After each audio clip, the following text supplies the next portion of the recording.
বুধবার এমবি টিলা বাজারের সংস্কার কাজ ঘুরে দেখেন মেয়র দীপক মজুমদার।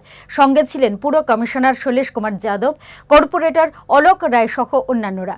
1,75,00,000 টাকায় নির্মিত দালান বাড়ির প্রথম পর্যায়ের কাজ আগামী এপ্রিল মাসের ভেতর শেষ হবে বলে জানান মেয়র দীপক মজুমদার।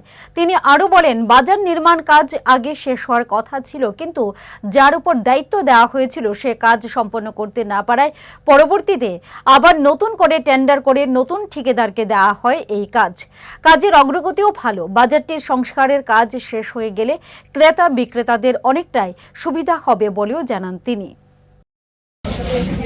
এটা আগামী এপ্রিল মাসের মধ্যে সম্পন্ন হওয়ার কথা। প্রথম ফেজ যেটা আছে মাস ধরা হয়েছে, তো আমরা ধরলাম বাড়িয়ে এটা 1,75,00,000 টাকার এখন অব্দি প্রজেক্ট।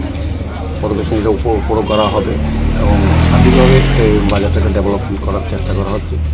এটা বহুদিন আগে এটা প্রোগ্রাম ছিল, কিন্তু যারা আগে দায়িত্বে নিয়েছিলেন যে ঠিকাদার সঠিক মতো কাজটা করতে না পারাতে পরবর্তী সময় আমাদের আধিকারিকরা অন্যভাবে ব্যবস্থা করে নতুনভাবে টেন্ডার করে আবার কাজটা শুরু হয়েছে। এখন প্রজেক্টটা খুব ভালো।